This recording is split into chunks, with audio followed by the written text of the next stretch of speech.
Oi, pessoal. Bom, então vamos prosseguir com a aula. Eu terminei, então, a parte 2, né?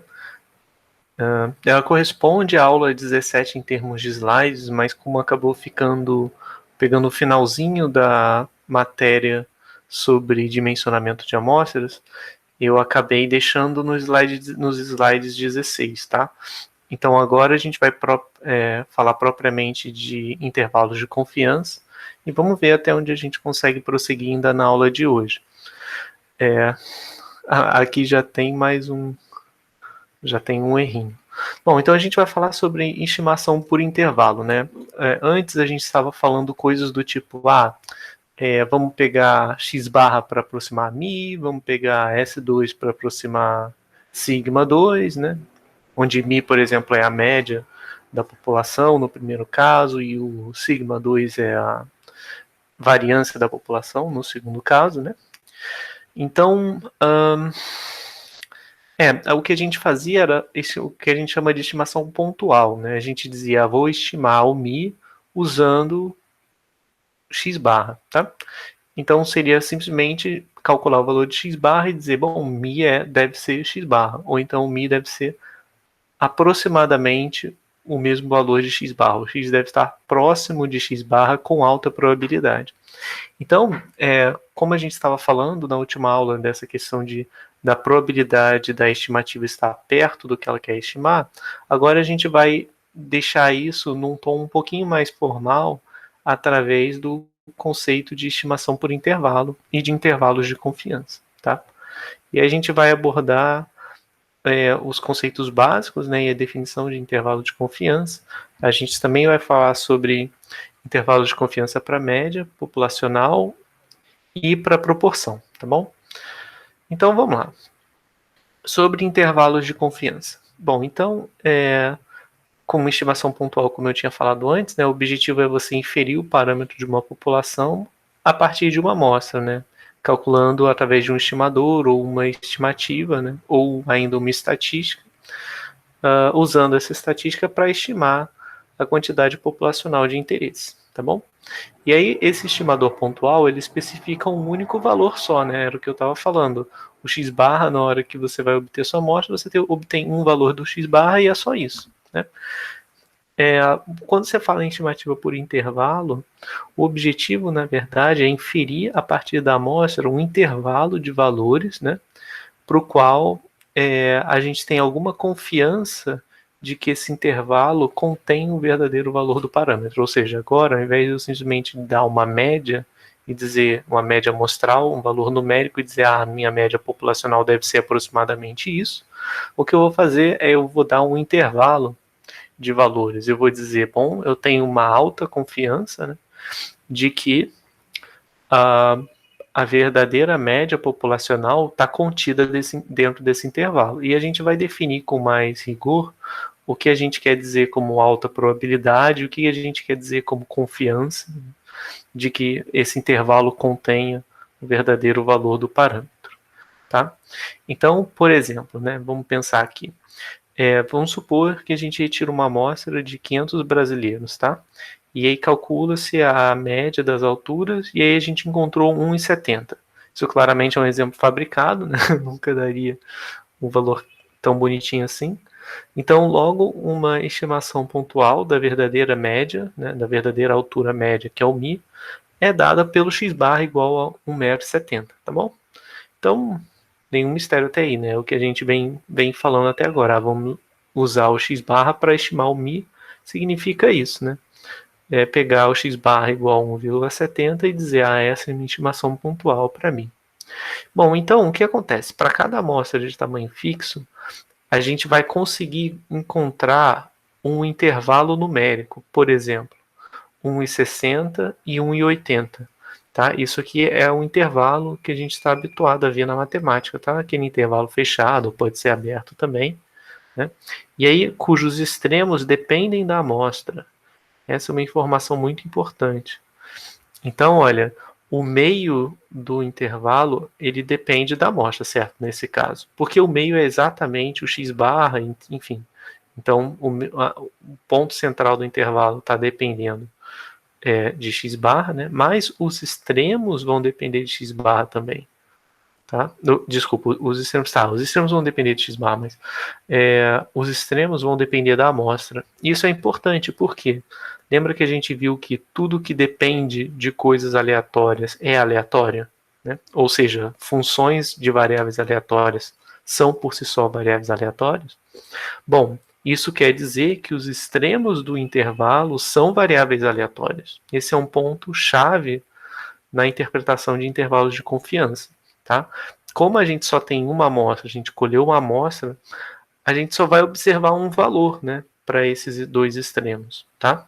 Então, é sempre ter isso em mente, que no intervalo de confiança, os extremos do intervalo são aleatórios. E como eu coleto uma só amostra, então eu só vou observar um valor, mas eu sei na minha cabeça que esse é só uma realização dessas variáveis aleatórias, tá?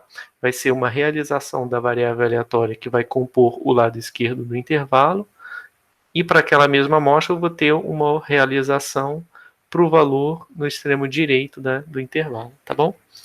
E aí, associado a esse intervalo, eu vou ter uma probabilidade gama.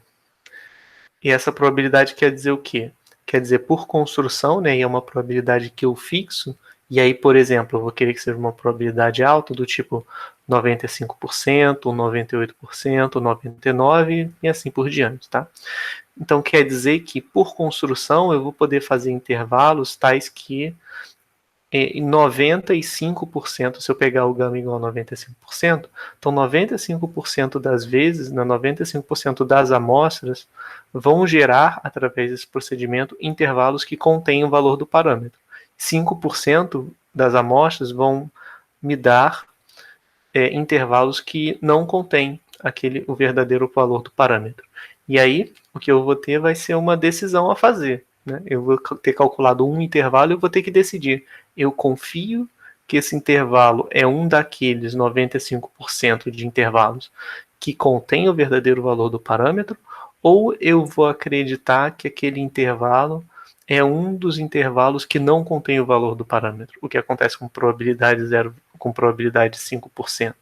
Bom, se eu sou uma pessoa que toma decisões lógicas, né, eu vou confiar que aquele intervalo contém o verdadeiro valor do parâmetro. E a meu favor, eu tenho 95% de chance disso acontecer.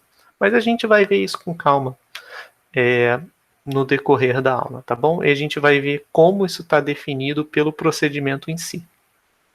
Então vamos lá. Vamos ilustrar, né, isso que eu acabei de falar, esse conceito do intervalo de confiança. Então aqui eu tenho o verdadeiro valor do parâmetro, que é μ, tá? E aí, para então esse valor está aqui, né, na vertical, é como se eu tivesse aqui um eixo vertical, um eixo y, tá? E aqui, nessa altura do eixo, eu tenho μ. Né? Então aqui eu tenho 0, tá? Então o μ está aqui em algum lugar. E aí, para cada amostra, isso aqui a amostra vai me retornar um intervalo, tá? Então isso aqui é para uma amostra, que eu vou denotar como x1 até x1n. Isso aqui ele resulta de outra amostra, né? Ele resulta como uma função de x2, 1 até x2n, e assim sucessivamente. Ou seja, não é que isso aqui é a amostra, não. Ele é um intervalo que foi obtido em função da amostra. Tá? Então, se eu coletar uma certa amostra, eu vou obter esse intervalo. Se eu coletar uma outra amostra, eu vou obter esse intervalo e assim sucessivamente. O procedimento, como eu expliquei para vocês, ele é feito de tal modo que para um determinado gama, vamos supor que esse gama seja 0,95, tá? É uma probabilidade. Então, para esse valor de gama, o procedimento em si de construção de intervalos de confiança me garante que 95% das amostras vão gerar intervalos que contêm o verdadeiro valor de μ. Mas eu não sei quais deles são, tá? Aqui está um desenho em que eu tenho um μ retratado aqui, mas na vida real eu não sei onde essa reta está, tá bom? Eu não sei onde está essa reta porque eu não conheço o valor de μ. Mas, a meu favor, eu tenho um procedimento que produz intervalos que contêm mi 95% das vezes. Então, aqui eu tenho um desses intervalos que não contém mi, tá? Esse é um intervalo que não contém mi, tá? Só lembrando que na vida real eu nunca sei quais intervalos contém e quais não contém, tá? Eu só tenho ao meu lado, eu só tenho uma probabilidade para poder guiar a minha decisão, mas eu nunca vou saber se aquele intervalo de fato contém ou não contém o verdadeiro valor do parâmetro, tá bom? Então isso está ilustrado aqui, ó, quase todos os intervalos contêm o verdadeiro valor, só esse que não, tá? Então vamos lá, vamos pensar um pouquinho, colocar um pouquinho da lógica, né, para desmistificar um pouco essa interpretação e começar a moldá-la de forma mais precisa, matematicamente falando, tá? Só um instantinho, pessoal.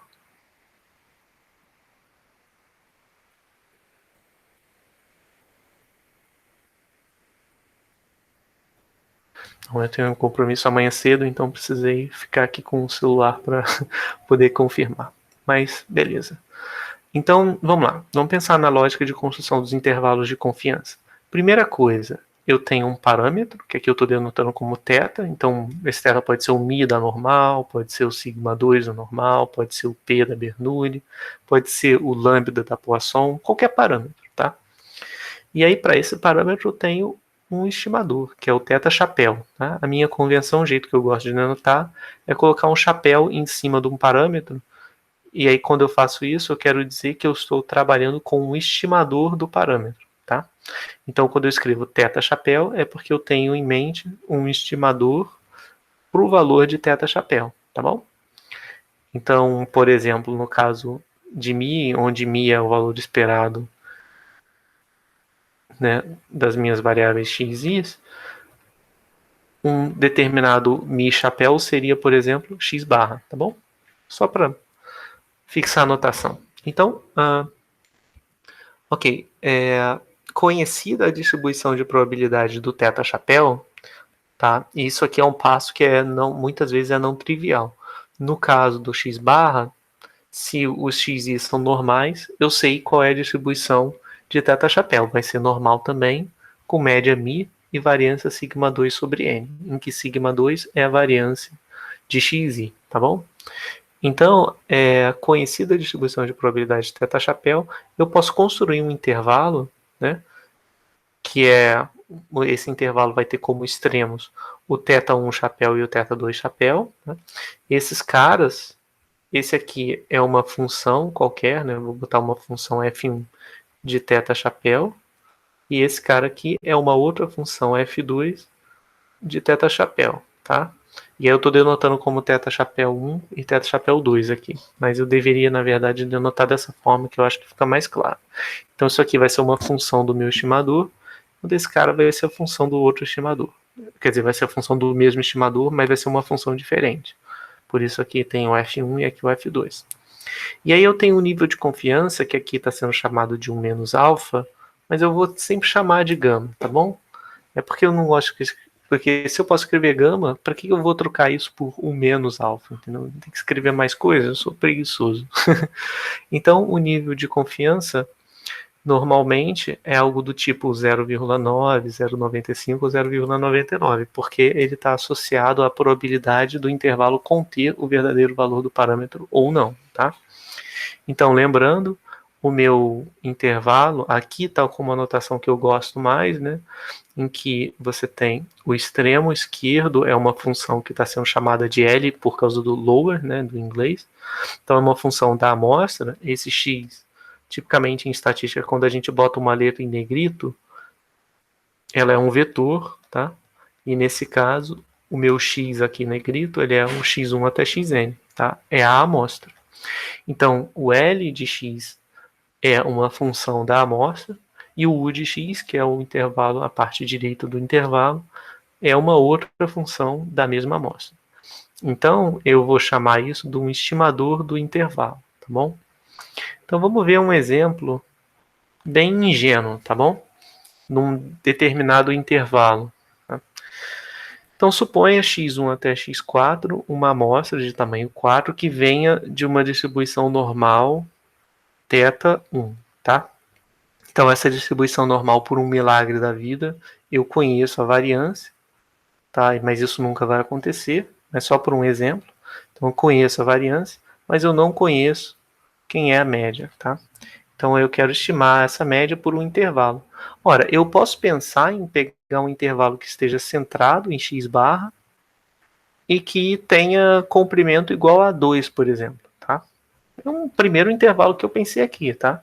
Então, o que eu quero fazer? Eu não quero mais reportar um único valor, mas eu quero eu quero reportar um intervalo, né?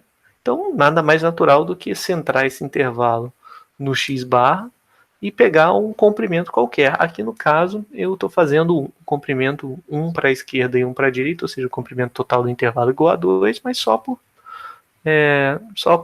enfim, por ilustração mesmo, tá? Sem nenhuma razão especial.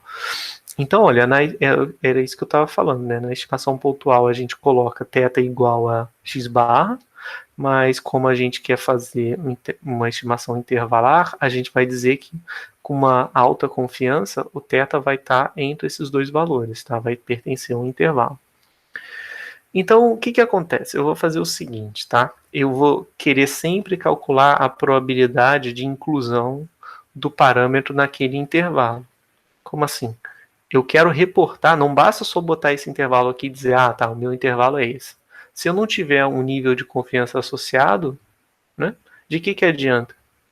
Não adianta nada, né? Eu preciso saber determinar qual é o grau de confiança que eu tenho naquele intervalo. E isso vem reportado através dessa probabilidade aqui, tá?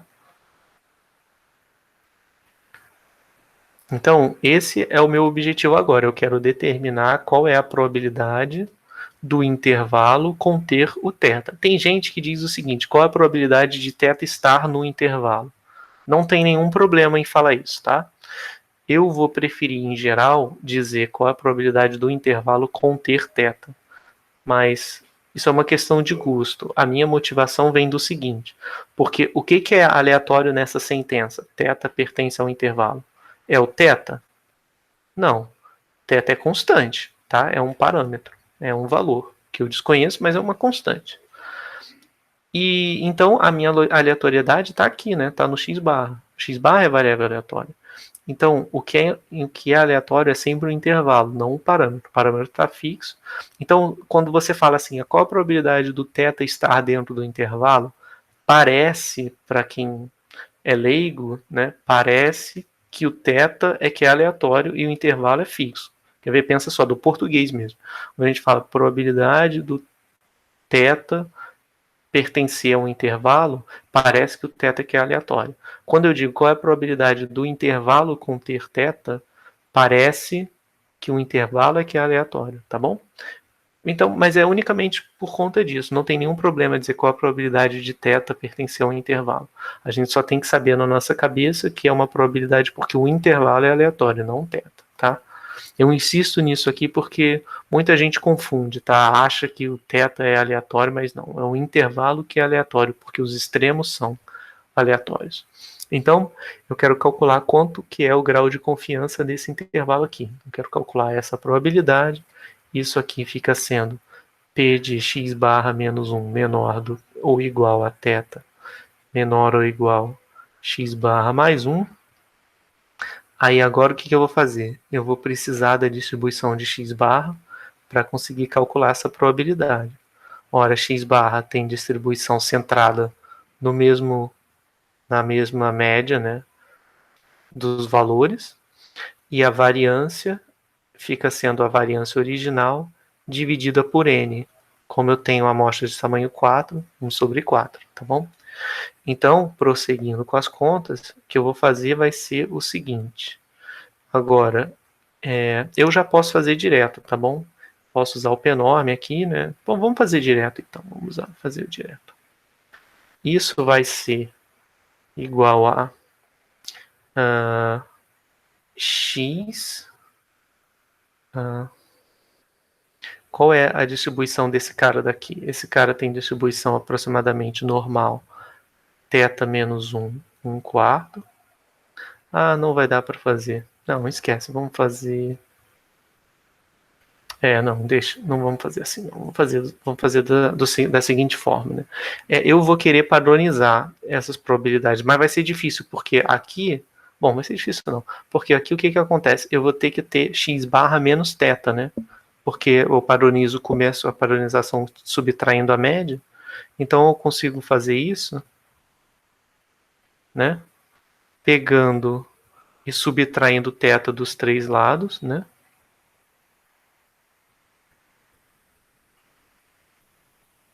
Tá bom? Ah, só que tem um problema. Agora tem um menos um aqui, tem um mais um ali. Complicou, não é? Ok, então vamos tentar pelo menos isolar e somar um dos dois lados para ver o que acontece. X barra menos θ menor ou igual a 1, menor ou igual a x barra mais 2 menos θ. Também não ficou legal, né? Porque aqui tudo bem, eu posso prosseguir com a padronização. Aqui já não vai dar, tá? Mas, como eu posso fazer? Bom, eu posso fazer de uma outra forma. Posso fazer como está sendo feito aqui. Que seria eu colocar o x barra para dentro. Então, vamos fazer desse jeito. Colocando o x barra para dentro. Então, ó, aqui vai ficar igual P de... para colocar o x barra desse lado, eu vou pegar menos 1, vou subtrair x barra dos três lados. Menor ou igual a θ menos x barra, né? Menor ou igual a 1, né? Então aqui eu só subtraí x barra dos três lados. Isso aqui, agora sim, porque agora essa é uma probabilidade que eu vou conseguir padronizar, porque eu já fiz... Aqui só está ao contrário, então vamos só multiplicar por menos 1. Então lembrando que quando eu multiplico por menos 1 eu tenho que trocar os sinais, né? Os sinais da desigualdade. Tá? Agora, o que eu vou fazer vai ser prosseguir com a padronização, que significa dividir pelo desvio, que é 1 sobre 4, ou seja, vou multiplicar por 4, tá?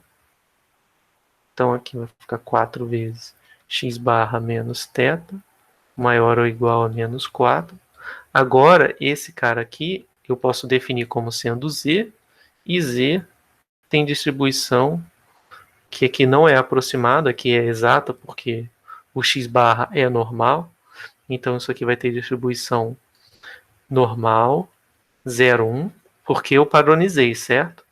Porque esse cara daqui, ele é definido como x barra menos θ dividido por 1 sobre 4. Ah, fiz um erro aqui, ó. Eu tenho que dividir pela raiz da variância, não pela variância. Ou seja, aqui vai ficar 2 e não 4. 2, 2, 2, tá? Porque aqui vem a raiz de 1 quarto, né? Ou seja, meio, tá? Que é 2 x barra menos θ. Tá bom? Ok, então isso aqui me retornou P de z ser maior ou igual a menos 2 menor ou igual a 2, tá?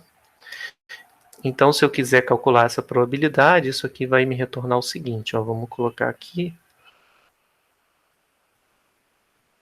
Aqui está o 0, aqui está o z. Então, eu quero z entre 2 e menos 2. Então, eu vou pegar... né? Aqui eu já posso fazer pelo próprio R. Então, isso aqui vai dar P enorme de 2 menos P enorme de menos 2. Então, vamos lá no R para poder calcular quanto que vale essa quantia, tá? Então, vou fazer aqui direto. Eu quero P enorme de 2 menos P enorme de menos 2. 9544. Tá, então isso aqui deu 0,9544. Tá bom? Então, vamos lá. A gente obteve, no final das contas, né? A gente começou com esse intervalo em que a gente pegou arbitrariamente a largura dele, a gente só centrou no x barra porque faz sentido, né, centrar no x barra, e a gente escolheu uma largura qualquer, 1 no caso, né? E olha qual foi a confiança associada a esse intervalo, tá? Relativamente alta, tudo bem? Intervalos obtidos dessa maneira, né, pegando o x barra e somando e subtraindo 1, tem chance de 95,44% de conter, né, o θ, tá bom? Porque foi isso que a gente achou, a probabilidade do intervalo conter o θ é igual a 0,9544. Aí se eu quiser fazer isso na vida real, eu vou coletar uma amostra, né, que vai ser x1 até xn. Aí aqui eu estou colocando em minúsculo para enfatizar que esses caras são os valores numéricos. Tá? Então um desses vai ser 2, outro desses vai ser 3,47 e assim sucessivamente. Tá?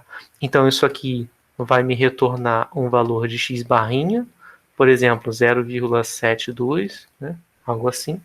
E aí o meu intervalo vai ser igual a menos 0,28 e 1,72, tá? E aí, isso aqui é um intervalo numérico, tá? Ele já não tem mais nada de aleatório aqui, porque eu já substituí os valores da amostra e blá blá blá. Mas como ele veio desse procedimento, então ele tem uma chance de 95% aproximadamente de conter o verdadeiro valor de θ, tá bom? Então aí o que eu tenho que fazer? Agora eu tenho que venho ao ponto de acreditar. Será que eu vou acreditar o quê? Em quê? Que esse é um dos intervalos que contém o θ, ou eu vou acreditar que é um dos intervalos que não contém? Ou eu vou acreditar que é um dos intervalos que contém, porque a favor dessa minha crença eu tenho 95% de probabilidade. Então é assim que o intervalo de confiança funciona. Só que nesse caso foi arbitrário. Eu peguei menos 1 e 1, mas eu peguei da minha cabeça. A gente vai ver um método que ele já obtém as larguras do intervalo de forma não arbitrária e de forma bem razoável, tá? Que é o que a gente vai ver agora no próximo slide. Então, aqui vamos falar sobre intervalo de confiança para média populacional, tá? Esse é o primeiro tipo de intervalo de confiança que a gente vai tratar. Então, na minha situação 1, o que eu tenho? Eu tenho uma população X, tá? Que tem distribuição normal μ e sigma 2, mas aqui eu vou supor o absurdo de que sigma 2 é conhecido. Isso nunca é verdade, mas eu vou começar assim, porque é uma forma de introduzir o assunto, tá? Com essa suposição as coisas ficam mais fáceis. E depois a gente vai ver quando é uma situação mais realista em que a gente não conhece o valor de sigma 2, tá? Então, o que a gente tem? A gente sabe que a gente vai coletar uma amostra de tamanho n, x1 até xn, e aí a gente pode usar a média amostral x barra como um princípio, né, para poder começar a produzir o intervalo, a pensar numa maneira, uma metodologia para produzir um intervalo. Então, vamos começar olhando para a padronização Z, né, de x barra. Bom, por definição, uma padronização de uma variável aleatória é a variável menos a sua média, né, porque aqui nesse caso, de novo, x barra tem distribuição normal com média μ e variância sigma 2 sobre n, tá? Então, como é que eu padronizo esse cara? Eu faço x barra menos μ dividido pela raiz da variância, dividido por sigma sobre raiz de n. Então, isso aqui, como x barra é normal, a padronização vai ser normal também. E toda padronização resulta em variável aleatória com variância 1 e média 0. Então, esse cara acaba sendo uma normal com média 0, variância 1. Tá? A gente já está cansado de ver isso. E agora vamos usar essa informação para construir um intervalo de confiança. Tá? Então, aqui eu vou falar numa confiança 1 menos alfa, que eu vou chamar de gama, tá? E eu vou fazer um intervalo da seguinte maneira. Eu vou pegar aqui, eu tenho esse gama aqui é aproximadamente igual a 1, tá? Vamos pensar nele, por exemplo, 0,95. Aí o que eu vou fazer? Eu vou vir aqui e eu vou desenhar, né, a densidade de Z, tá? É uma normal 0,1. E aqui, o que eu vou fazer agora? Eu quero um intervalo que contenha o mi, com probabilidade gama, que é o meu 95% só para a gente imaginar aqui. Então eu vou definir uma quantidade zzinho, e aqui o simétrico dela, menos zzinho, de tal forma que aqui dentro eu tenha gama. O meu intervalo de confiança não é o intervalo menos z, tá? Ele é só um construto, uma matéria-prima que eu estou definindo agora. Então eu defini z tal que, então z é um quantil, né? Ele é um quantil da normal 0,1, tal que se a variável aleatória z tem distribuição normal 0,1, então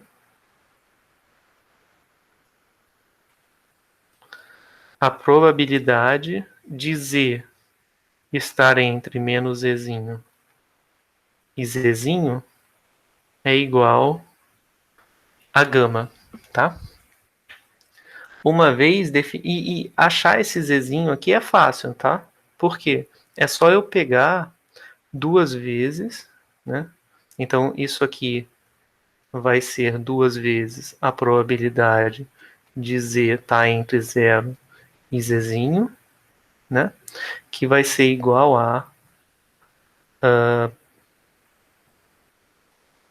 duas vezes a probabilidade do z ser menor do que zzinho. Só que aí, como z é menor que zzinho, eu tenho que tirar essa parte aqui, né? Quer dizer, agora eu estou calculando essa probabilidade. Então, seria esse pedaço aqui, tá?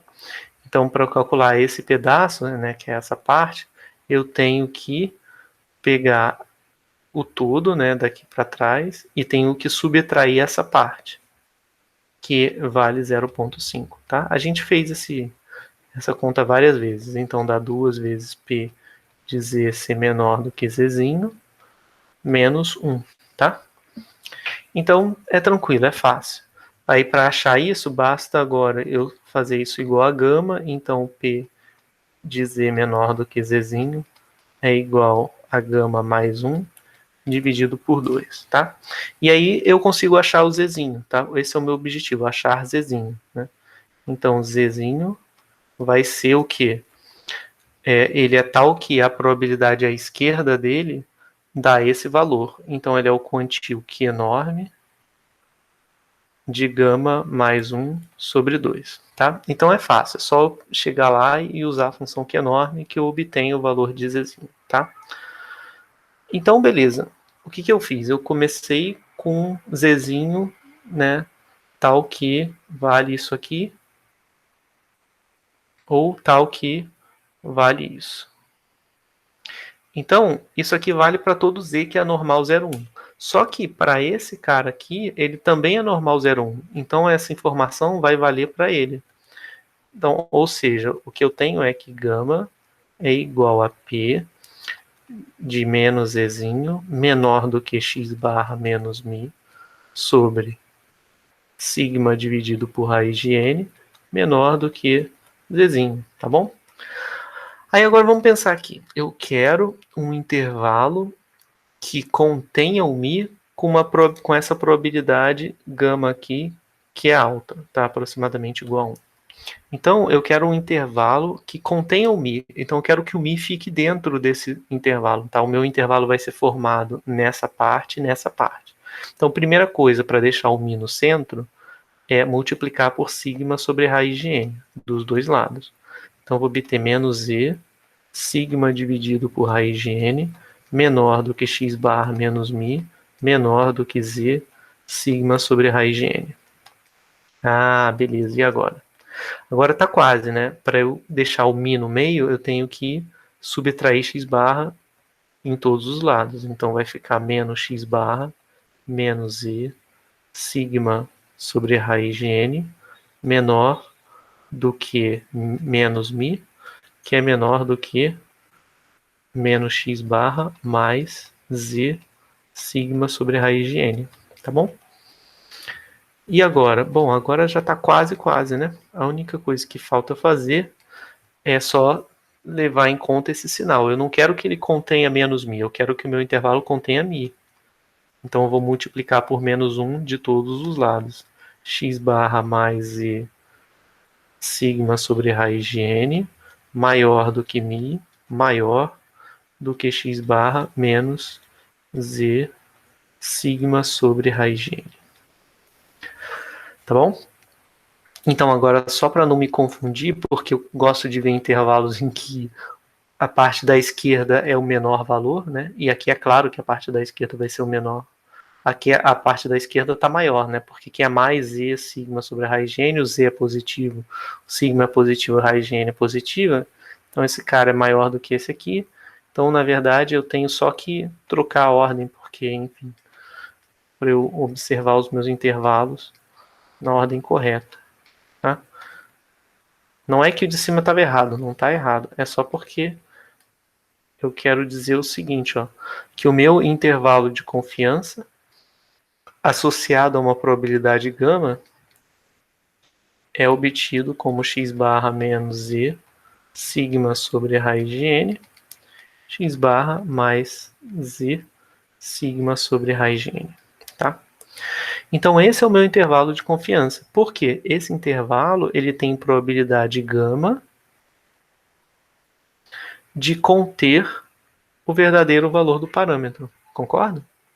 E aí é crucial que eu conheça o sigma. Tá? Eu só consigo fazer isso em exemplo de livro e exemplo de aula, porque o sigma nunca é conhecido.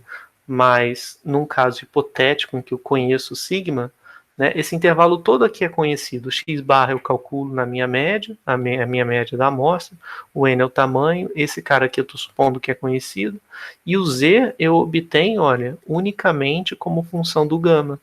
Z é só fazendo R, o que é enorme, de gama mais 1 sobre 2, tá bom? Então, é isso, para você montar o seu intervalo de confiança. É um intervalo de confiança que serve para μ, porque é o μ que está contido nesse, né? Isso aqui vai acontecer com uma probabilidade gama alta. Por isso que eu pego o meu gama aproximadamente igual a 1, por exemplo, 0,95, tá? Então é isso, pessoal. Eu vou continuar aqui como outra parte da aula, eu só vou parar a gravação.